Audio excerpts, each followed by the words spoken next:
Hi, my name is Claresa Baggs, and I am so excited to join Pearl today.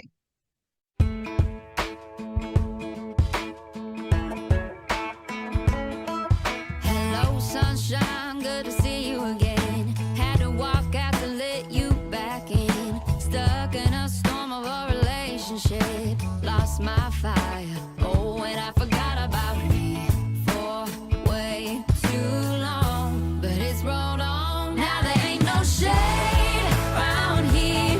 Once you leave the clouds, you're under. Ain't it funny how there ain't no rain or clear? Why'd it take so long to leave you in the rearview mirror? Now nobody gonna steal my sunshine or turn my blue sky gray. All I know is at the end of the day, wildflowers grow when there ain't no shade. Hi, everybody. This is Pearl, and I'm so excited to have you join us today. I love bringing inspirational speakers and authors on. And today we have a special treat because we also have a filmmaker on today. So you are in for some good fun. Sit back and enjoy us as I introduce you to Claresa Baggs. She's an award-winning filmmaker, producer, director, inspirational speaker, workshop leader, author, and humanitarian. As a survivor of sexual, physical, and emotional abuse as a child, Claresa is such a staunch advocate for bringing consciousness of childhood traumas out from behind the cloaks of secrecy and generational abnormality. Boy, do we need some of that. So Claresa uses her many platforms to share her survival story, to inspire hope, encouragement, and give voice to the voiceless. It is her belief that when we open our mouths and speak our truths, it becomes curative balm for both the speaker and the listener. She tells us that she asks God to make me similar to Jesus with the ability to heal from afar. With the ability to even from afar heal. And that is what I do. Her purpose statement, which I love this, is to influence transformation and decrease barriers to the improvement of quality of life for victims and all forms of abuse. And Claresa, I'm so excited to have you today. As somebody myself who was abused by a babysitter as a child, I just love when we have people like you that come forward and teach us that when we share our story, we're inspiring others to speak up as well. So welcome to the show. Thank you. Thank you for having me, Pearl. I'm so excited to have you. So tell everybody a little bit about yourself. Besides everything you just told me, again, thank you for having me. This is such an honor to be here to speak with you and to speak with your listeners. I am a mother of 3, grandmother of 6, been married 34 years. I am originally from New Orleans, Louisiana. I am the eldest. I keep having an count. Well, 14 kids. No, I'm lying. 16 kids. I'm the eldest. And I am a survivor of child abuse, mental, emotional, psychological abuse. And I use platforms, as you mentioned, that I have to give people the voices that I did not have or that I did not know that I have and that I was not allowed to use as a child. I am a filmmaker and I have a talk show. It's called Still Surviving. And on that talk show, the guests come on to talk about the different adversities that they have experienced in life and how in the midst of that ugliness, they have discovered their purpose in life and how they use that to now help heal other people and to walk boldly in that purpose. And I started doing that. Let me tell you, I chose the name Still Surviving because I do not believe that there's any such thing as I survived with a period on the end. Because everything that we go through in life, whatever the experiences are, forms the lens through which we look at life. And all it takes is some kind of trigger. And you're right back in that time and space. And so we as humans live in a constant state of survival. Wow, that's so true. I want to get to that, but first I want to go back. Okay, I'm the oldest of 3. I can't imagine being the oldest of 16. And I'm like going, wow, what an example you had to be for a lot of people. My mom has 12. And my birth father has 3 other kids. Then I did the ancestry DNA, and lo and behold, there was another sister. Woohoo! Oh my God, that's So so funny. that's how we got there. I've always wanted to do ancestry DNA for a couple of reasons. The main one is because our oldest was born of our heart. So his birth mom has not been honest with him, who we are 99% sure we found who his birth dad is, but we've always wanted to do that for him. And we didn't do it before he passed in July. So now it's like, do I have anything that has his DNA on it? I don't know. But I know I have done a DNA with him with a different resource. So I might try to reach out to them just to see if we can do anything. Because they may have the sampling still. Yeah, because that was one big struggle he had here, was that his birth mom didn't give him confirm who we believe is his birth dad. That's so wild. So wow. And to find one on ancestry.com, that's so crazy. That is so crazy. But I like what you said too about our abuse doesn't go away. There are situations that it will pop up. I was like I'm trying to think, I was probably in middle school when mine happened. And it was a babysitter for my parents would go out with another couple, and it was their son that babysat us. And so it was him. And there would be situations where I remember one time my oldest son, we were horsing around and he went to hold me down to tickle me. I'm like, and I just and normally it was never a problem before, but for one reason or another, it triggered me. And they didn't know we had never had conversations about that. He's, Mom, why are you so freaked out? And I had to sit him down and explain to him what had happened. And then he was like, who is that? He was going into power mode. Who is it, Mom? Let me go find him for you. And I'm like, no, it's not going to help anything. But I like that you remind us that it doesn't, that there's not a period in it, that there's no period at the end of that. So talk to us more about that. And it's funny that you say when you were tickled, it triggered you, because this started with my mother's second husband. And it started with him playing tickle with us. It's all, when you said that, I was like, wow, okay. It started with him playing tickle until it got to let me show you how grown-ups play tickle. But another reason why I did it is because why I even started telling these stories, because 10 years ago, had someone said that I would be telling my story as openly as I do, I'd have called them all liars, because it's a secret, right? But let me back up just a little bit for you, because you don't know this. At less than 1 month into my 12th birthday, I gave birth to my stepfather's child. So when people would find out that I have a daughter that's close in age to me, their immediate reaction is always, oh my God, you were hot in the butt. Oh, you were out there chasing boys. I can't believe you had a boyfriend. I can't believe you were doing this and you were doing that. And all I wanted to do was play with baby dolls. I didn't want to have anything to do with it. It was always just coming at me. So the assumption and the onus and the guilt was always placed at my feet. Never took the time to ask, how did an 11-year-old kid get pregnant? And so when that would happen, it would always trigger and bring me back to those times and having that shame that was placed on me. And somehow I knew that, my goodness, girl, you cannot be the only person. As a kid, I thought I was, and I became suicidal. I started having suicidal ideations consistently, because even though there are people who have gone through these things that I have gone through and similar things that you have gone through, often what happens is when someone has come out of, or they think that they have come out of their trauma and they think that they have healed, or if they have healed, they tend to keep that to themselves. So they don't tell their stories. And the tragic thing about them not telling their stories is that they could heal so many other people. Case in point, they're the guy that just passed away, that Twitch. First thing that people were saying was, oh my gosh, he has such a great life. And oh my goodness, this, and oh my goodness, that.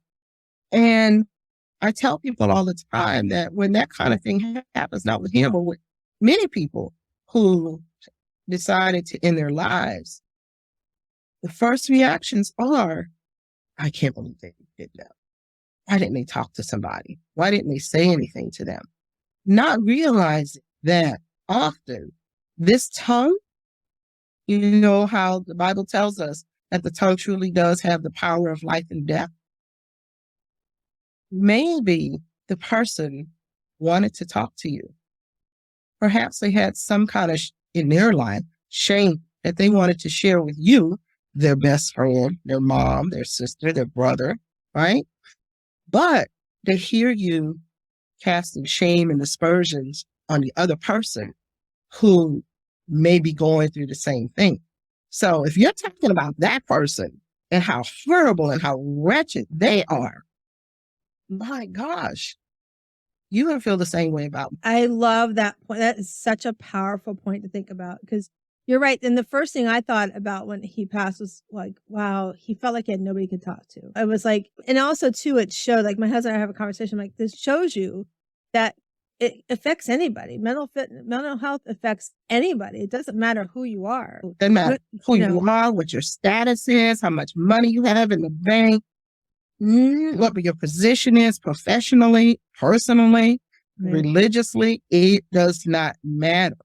Right. He may have not considered that, or the people that he wanted to talk to may have had opinions, but they didn't know that those opinions affected him.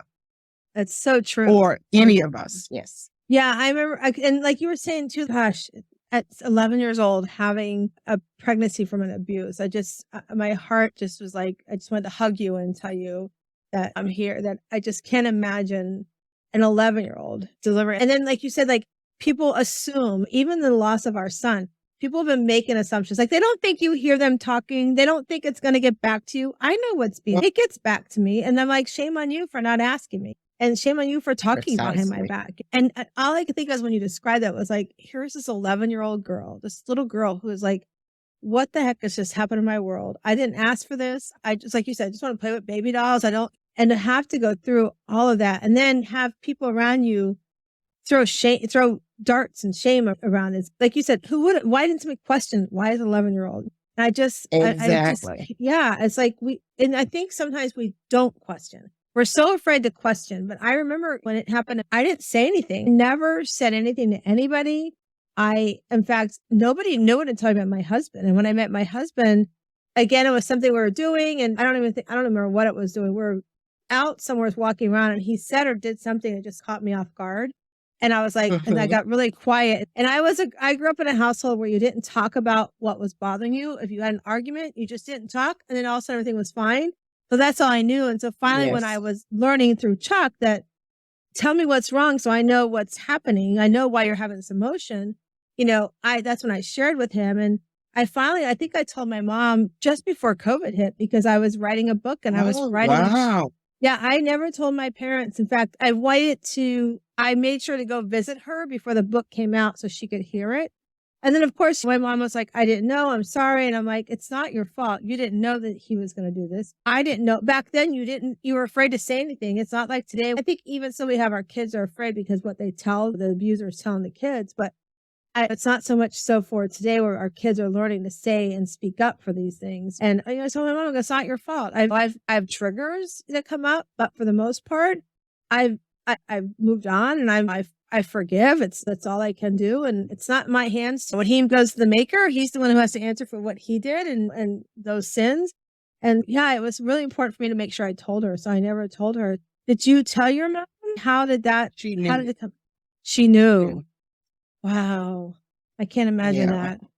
Like I said, we grew up in a very abusive household, mentally, physically, everything. But yeah, she knew. Wow. And the thing about it is, when it came out, it was a big old thing. But it's funny, it was a big old thing, but it was also a hush kind of thing. So then all the lies and the covering up and all of that stuff happened. But one of the biggest traumas out of that was having me swear on the Bible that I think he got a clue that I might be pregnant. I had never had my period, so none of this happened. I think when he had a clue, he said, come here, I need you to put your hand on this Bible. And you know what happens if you swear on the Bible and you say you're going to do something or not do something? If you don't do it, what happens? You go to hell, right? So he had me put my hand on the Bible and swear that if anyone asked me if someone touched me, I would say that it was one of his brothers. He picked out a specific brother and said that I would say that it was his brother. So that was you don't have enough time in your podcast for this whole thing here. But that was super traumatic for me. Yeah. And then, wow, I just sit here in amazement that, how the extent the abuser would go to make sure that nobody knows. It's just very, yeah. So tell me, Claresa, how, taking that lesson, my gosh, how did you talk about having suicidal thoughts and everything? What made you say, or what was the pivotal point that said to you, I need to do something about this. I need to get help, and I want to, and then learn to pay it forward to others. Well, as far as the suicidal piece of it, I had a dream one night that I was your little kid and your mom's combing your hair and you're on your knees between her knees and getting your hair combed. I had a dream that this was happening and my mom was talking to somebody else beside her. In this dream, this lady came to me and she said, come here. She said, I want to show you something. So I got up off my knees and I went to where she was. And she brought me into this room. I'm telling you, I remember this crazy. And it was pitch black. You could see nothing, blacker than black. But on the wall to the left were 3 gold, huge museum-sized paintings. You know how the fancy gold foil paintings, frames? And over each painting was the painting light, the little lights that go above it. And so we start walking towards them. And the very first one that I see is a painting of what is perceived that Satan looks like. So he's sitting in his chair and he's all red and horns and all. So we skirt past that. The second one is a picture of what he perceived Jesus to look like. And the blonde hair, blue eyes, blue halo over his head. This is Jesus. Logic tells me that the very next picture has got to be God. So I'm getting ready to go and see what God looks like. And she puts her hand out. She says, no. She says, you can't see him yet. He's not ready for you. You've got things to do before you can see God. And then I woke up. I remember this dream vividly, but I've never tried to commit suicide or even had suicidal ideations. But what would happen is that one time I got to tell you how I started sharing this with people. I got in my mind one day that I would put ketchup in my panties. Because if he thinks I'm on my period, it will bother me. So we used to keep ketchup in the refrigerator. And I remember the feeling of that cold ketchup.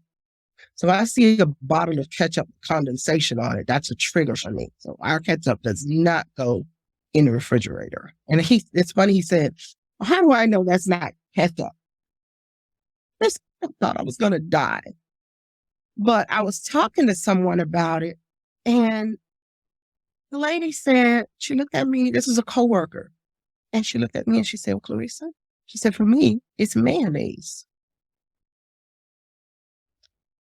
I was stumped because I had no clue. And that's when the penny dropped for me. And I realized that there are more people out there than I thought. And I know that now these people don't look like what you think they should look like. They could be anybody sitting next to you that has a story to tell of similar circumstances or situations. And I thought, oh my goodness, okay, so I got to do this. So I started it out just as workshops. And from there, I had a summit one year. I was like, this is kind of cool. And I said, okay, God, I need to be able to reach more people. How am I going to reach more people? How am I going to do this? Because remember, I said also, I want to be able to heal people from afar. And it just fell in my spirit to start a talk show. Okay, because I'm like, I had a manager describe me as Wile E. Coyote. You know how he'll run and go off the cliff and then realize there's nothing there? That's me. So I just said, okay, I'll start a talk show. I had no clue what it takes to do a talk show. I just called some friends and I said, oh, do a talk show. You want to help? They were like, yeah, we'll help you. So we started this talk show. And when I tell you that people came from nowhere, they came from people I didn't even know. And I was so grateful that they trusted me to tell their stories. And many of them were telling their stories in public for the very first time. Their family, some of the stories their family and friends didn't know about. And they wouldn't know until they watched the show. When you watch the first season, I think it's 11 or 12 episodes. But when you watch it, you'll see like, oh my gosh, the screen is green. Wait, the plants are turning colors. We didn't know what we were doing. We didn't know we couldn't put plants in front of green screen. But we did it. We did three seasons. We won 3 awards for it.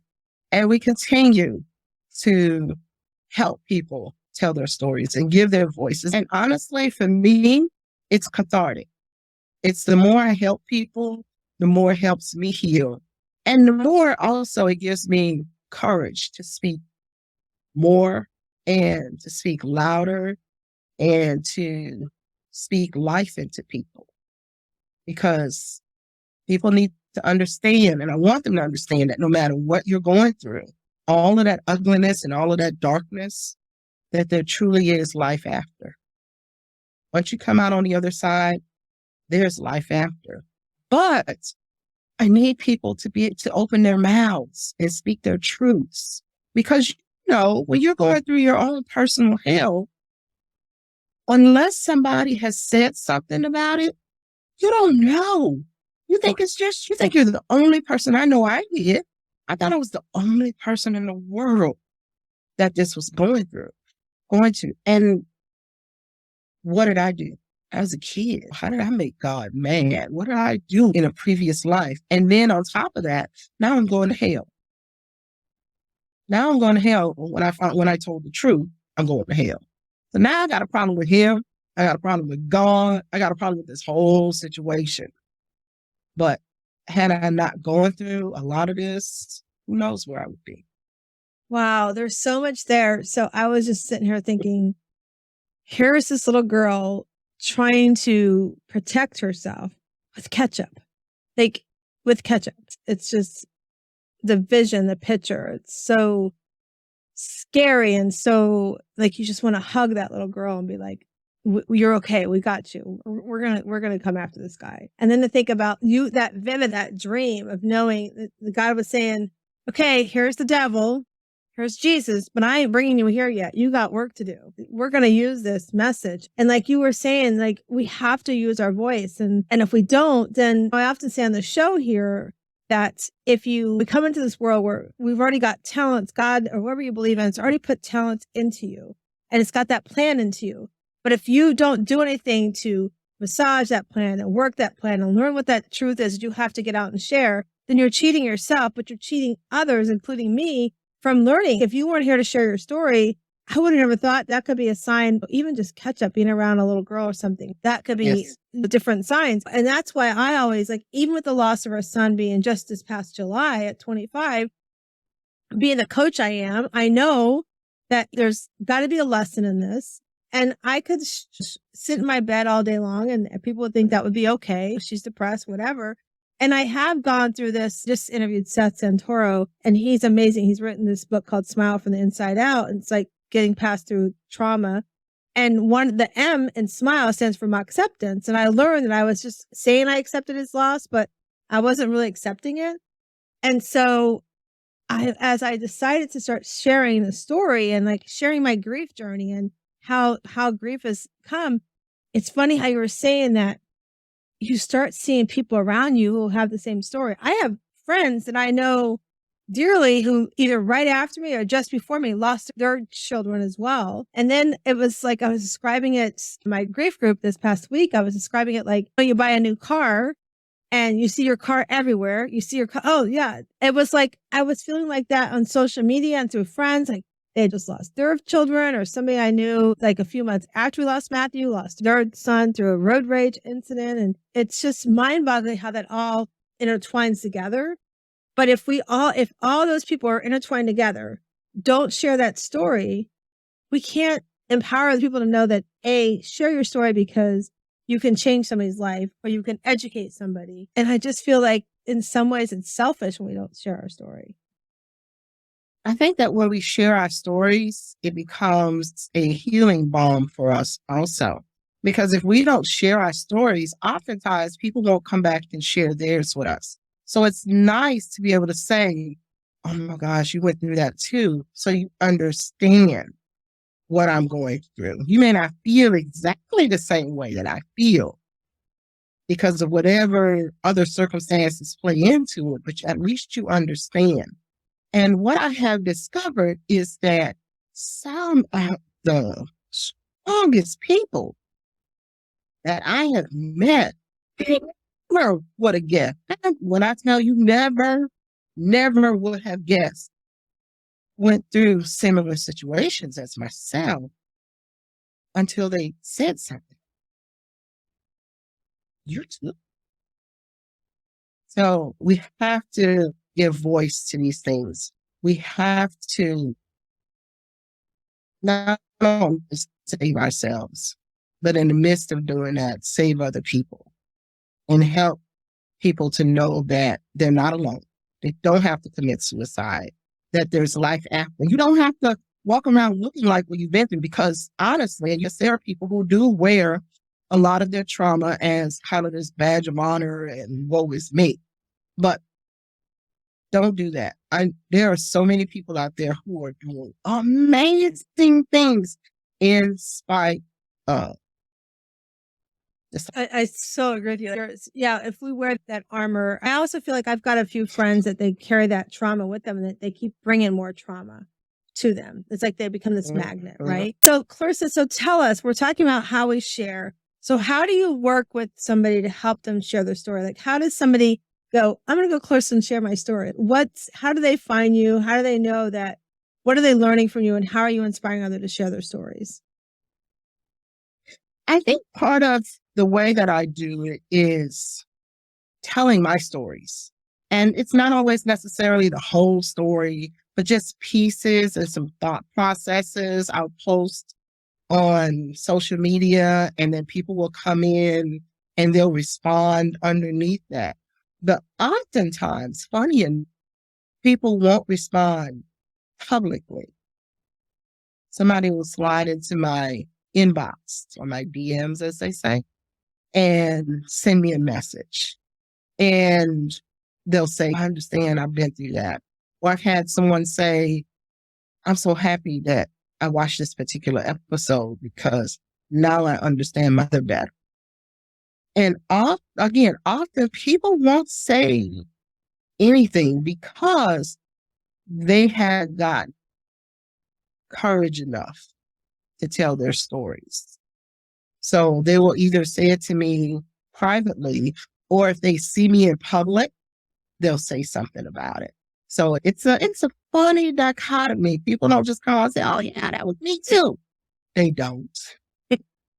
So, But so what? again, no, Sorry. So I was go going to ahead. ask you, so once somebody says, I'm ready to share my story, so what is that process you take them through to help them share that story? I have a long conversation with them. And if they're going to come on the show, they have a long conversation with whoever the host is going to be for that show. And we make sure that there's a safe place that we decide to film, and that they know that if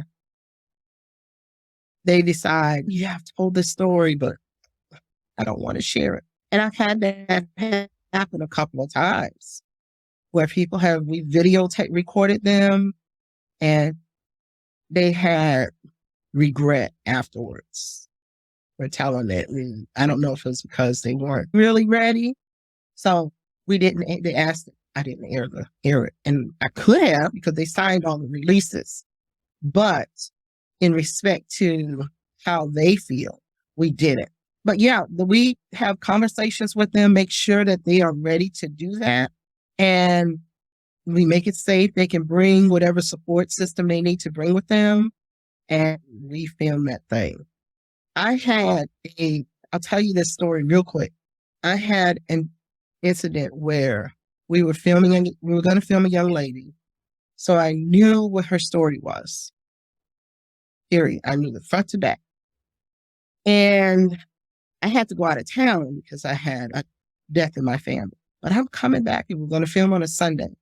I'm coming back and I'm flying down here. Didn't get a ticket, but I'm flying. I make it in there. I missed her interview because the show is set up in a few segments. So there's the story of the trauma, the story of what great things they're doing now, and the psychologist that comes on afterwards. And the psychologist gives the viewers tools and resources that they can use if they're going through similar situations. But I make it there and all I hear is the psychologist. And she's not talking about anything I talked about with this lady. But I knew to be quiet because they were filming. What's going on here? And it wasn't until afterwards that I found out that I think the night before, a couple of days before, the story that she told me she was going to tell, she decided that she would tell another story that she had not told. She told the story previously was for domestic violence, but she decided on my show that she would talk about sexual abuse as a child. And that's when we got there. There was no one in the studio but just the crew and her husband. That's it. No one else was in there. And I will tell you this. First of all, I was shocked. I was honored that she chose our show to do it. But what blows me away is how I feel about the guests that do come on the show. The fact that you trust us enough to tell your story and to share it with dignity and to not make it this whole game show, talk show that I'm sure you've seen before, but to honor how you're feeling, to honor what impacts not only what it's going to have on you, but your family and friends as well. And we are preparing to film season 4. So I'm excited about that. But I'm also working on a documentary. And the documentary will focus on child suicide. And we will talk to people who have had attempted suicide as a child or had suicide ideations. But we'll also talk to family and friends of those children, those adult children, that they're adults now, and some of them who have children who were successful in their suicide attempt. But we're going to look at it through the lens of social media, politics, religion, the the justice system, everything that we could think of to bring light to that. Because that's something we don't talk about a lot, child suicide. Yeah, we So don't. I've got to lock down some things. You gotta. I'm really excited about this because the platform you're sharing and you, whenever you spoke to that young lady, you created that safe space for her that she felt like, okay, I'm okay. And I think that's really important so that we know we have the safe space to share our story, no matter how, what the story is. We have to be able to have that safe space to share, because I feel like if you don't have that space to share it, you don't get it out. There's that trust. And wow, I'm so happy and glad that she met you to be like, I want to share this story, and it's a safe space for me to do. And then to create those spaces, I think it's really powerful so they can share their stories and carry on. And then what you have upcoming. Yeah, you're right. Childhood suicide. It's just like, I see that, like you said, on social media and stuff. And I remember growing up, back when we grew up, I've been married for 35 years, with Chuck for 38 years. But when I was in school, I graduated high school at 82, but when I was like elementary, middle school, I hated my name. I was bullied so much. And in today's world, it was bullying. There was a bullyism that was happening to me. And you don't realize it. We didn't know it back then. And so my maiden name was Nap. I was short. So I used to get told, Pearl, go take a nap. I used to call Minnie Pearl, all these names. And I would come home and be like, my mom, can I just please change my name? I don't like my name. And now I love my name. I use it in so many different ways. But you're right. There's things that we need that safe space for our youngest to talk about. And it's great that these adults are going to share so that maybe parents can learn from them as well, for things to watch for and all that. I just think it's so amazing. I love what you're doing, and I hope you keep doing it. Thank you. Yeah, you're welcome. In whatever way we can support you, we would love to support you here, because we know it's really powerful. And we have a nonprofit we support it's called Unsilenced Voices. And it's about abuse and things like that. And her name is Michelle Jewsbury. I think you should interview her. I'll connect you with her. We love Michelle to death. So I'd love to get you guys connected as well. Okay. And yeah, I'll put you guys together. So we're going to do a little shift here. So on our self-care Sheroes, we talk about how taking care of ourselves is so important. And I know I told you we're going to talk about this, and you gave me a little chuckle and everything. But I want people to understand the honesty that sometimes it's hard to get self-care in. So what's self-care? If Claresa could describe her self-care today that she does for herself, what is it?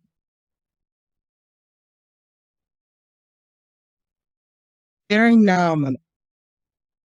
I don't do a whole lot of self-care, unfortunately. And I think a lot of it is because growing up and being the eldest, I've been raising people all my life. And so I'm still trying to my siblings are grown. They have kids. Some of them have grandkids. And I'm still trying to be the boss there. I'm still the boss. And I'm that fixer. So there's always something that needs to be fixed. But I rarely take the time to fix myself. I'll decide that I'm going to stay home and I'm not going to do anything, and I'm just going to relax, and that never happens. I keep having this fantasy of going off somewhere and just renting a cabin with no Wi-Fi and just being there. That has not happened yet. But I got to work on it. Honestly, I know people may come on and say, I do this for self-care. I don't. But I love your honesty. I'm really bad at it. That's what I love. That's why we have the show. I love your honesty. You're sharing what many people feel, that I don't have time for self-care. God bless you. I can't imagine 11 years old being the eldest, but like, you're still trying to play that role in some ways. There's many women listening today that will tell me, get out of here. Self-care. Yeah, get lost. Maybe when I'm dead, I'll hear it often. And I'm like, no, find 5 minutes. Just even if you get up 5 minutes early, somewhere's in your day, 5 minutes just to sit and breathe. Well, I was in the hospital a few months ago, and when I could get on my phone, I was on the phone trying to handle some business, and I'm in the hospital. But my brain doesn't shut down. It's easier said than done. And I've been there. Something I have to do.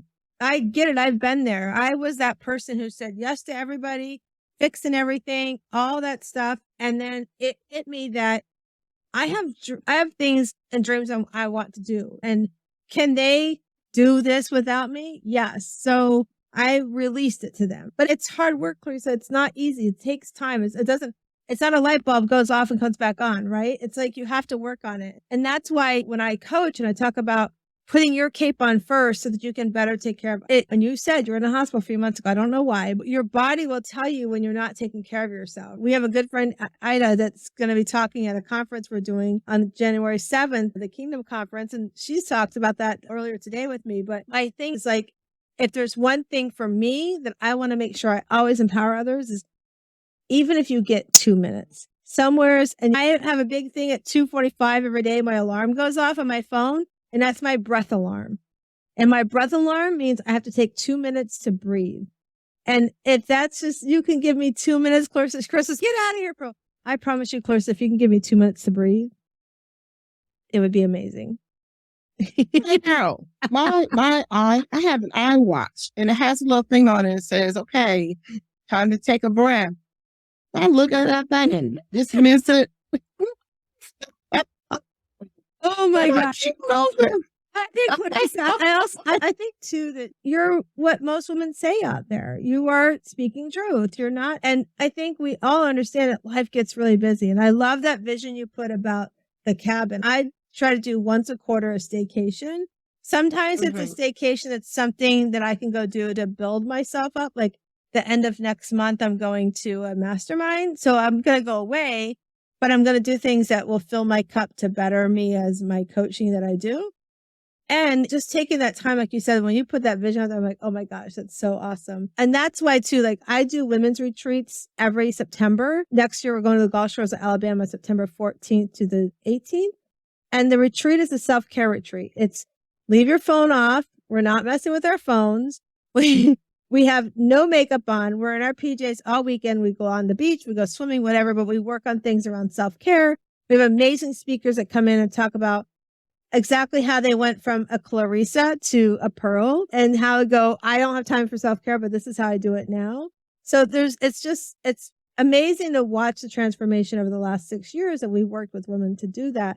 But what you state is truth. Women are overwhelmed. They're running a house. They're the CEO of the house. I don't like the stay-at-home mom word because I believe you're in a home. There's 4 walls there. You are running a business while everybody's at work or school, right? And even if if you work out of the house, you're coming home. Women, we put a lot on our plate to do that. And I believe that there's a way to become a CEO of the household by finding out who's good at the dishes, who's good at the clothes, who's going to help cook, find their roles that they're good in the home. And I love your honesty. And I know that women are listening going, I agree with her. I don't got time for self-care. And I'm probably going to check on you later this week and go, have you breathed yet today? Listen, okay, so this is really going to sound off. You're empty nesters. So it's just my husband and I'm still too busy.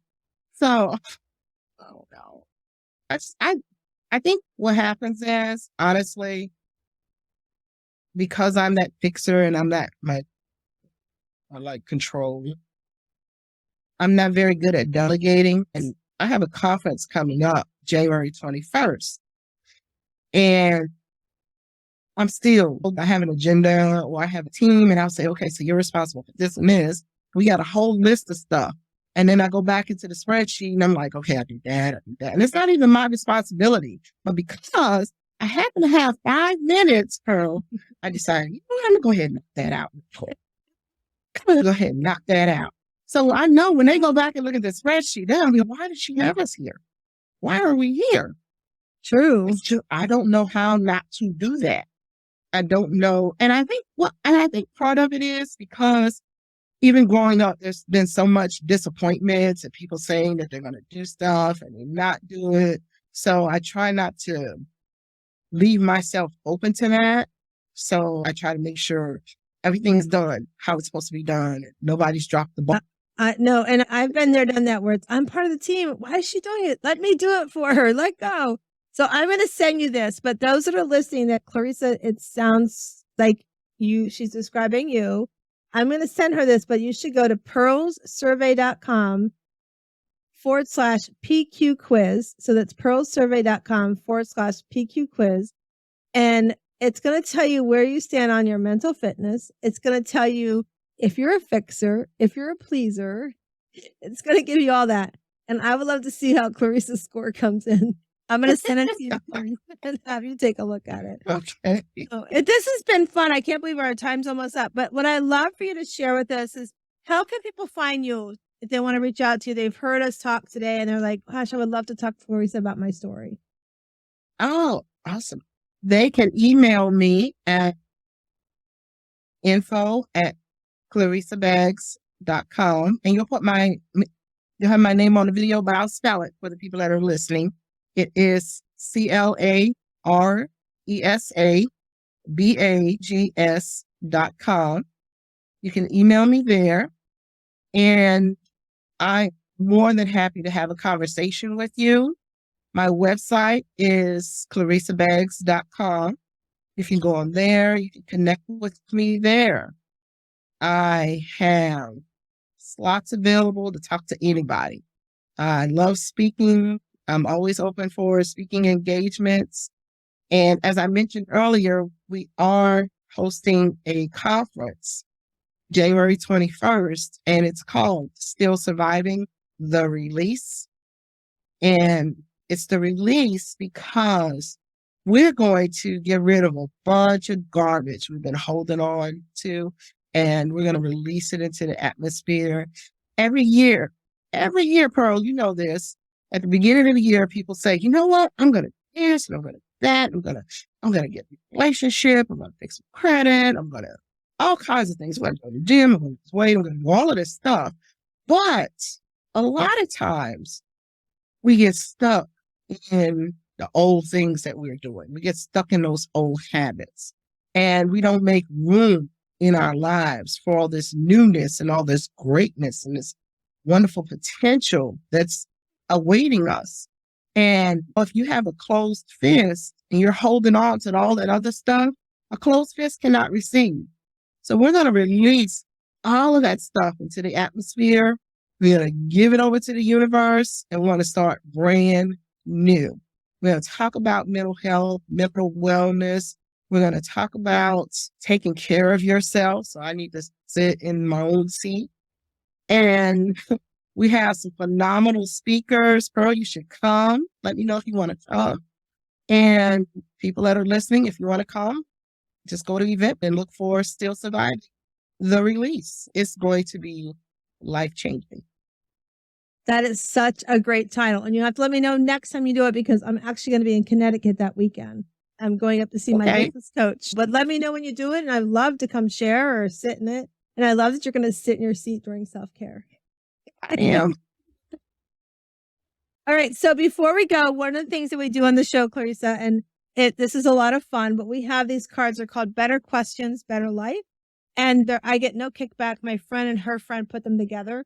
There's 70 different cards that have different questions that on there. And it's all about, you can use them for doing self-care meditation, or you can just answer the question or put it in your pocket or whatever for the day.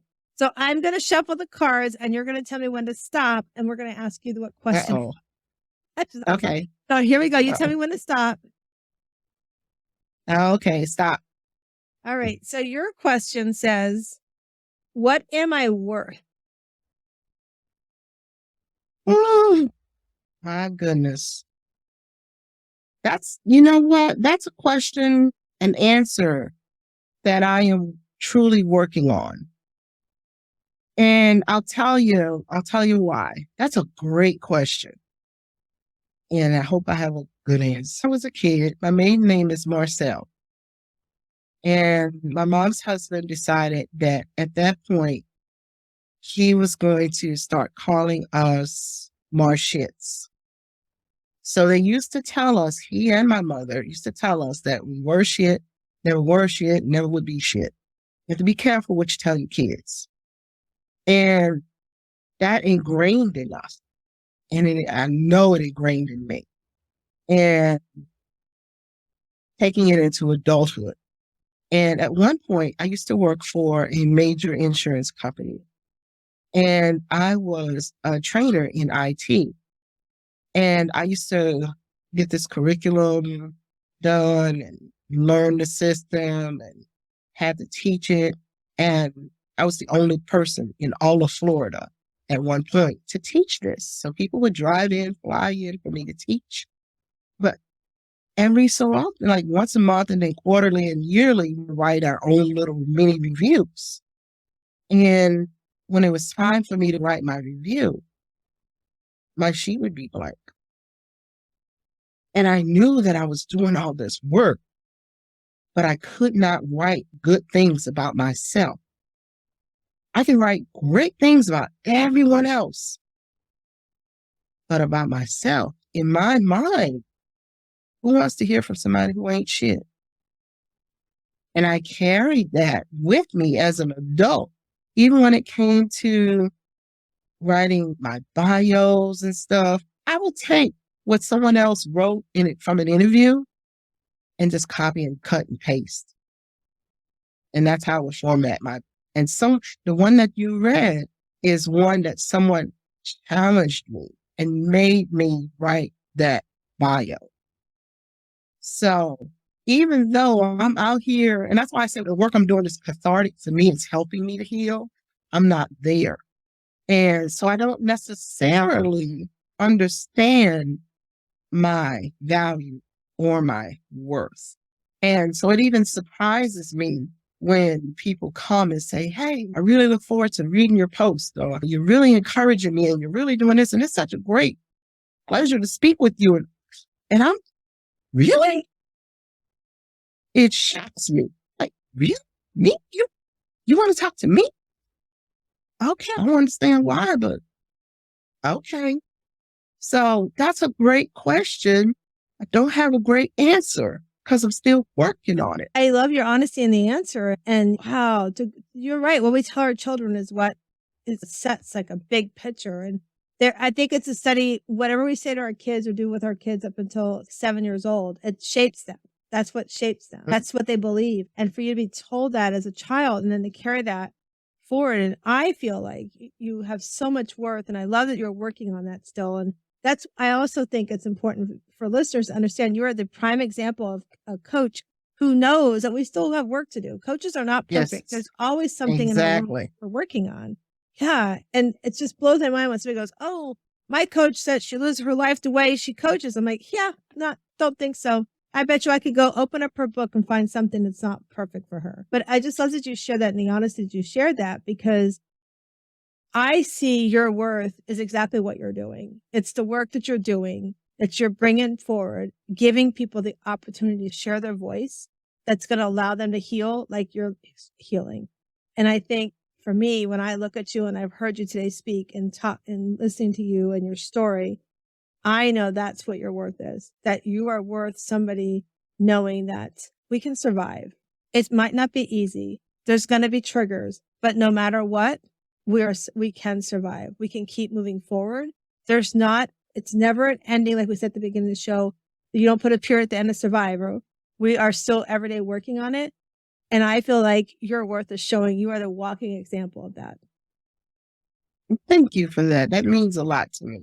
You are so welcome. This has been a blast. I've loved having you on the show. I can't wait for the listeners to reach out to you. We're going to put everything about Claresa where you can reach her and find her. And like I said earlier, if you're not sure, as Claresa said, she was very honest about where she was in her self-care and so forth. And I loved her honesty today. That's what I always ask for when we have a guest come on. And I would encourage you, like I did her, to go to Pearl's survey. So that's 2 S's, pearlsurvey.com/PQ quiz and see where you are falling in your mental fitness today. And I'd love to talk to you about that. So as we close out the show, I'm going to remind everybody again that we come into this world as this oyster. We're a little, rough on the outside. That oyster's got some roughness from swirling around the ocean. But once you open up that oyster on the inside, you have this amazing pearl on the inside. And I hope you go find your inner pearl of greatness. Have a great day.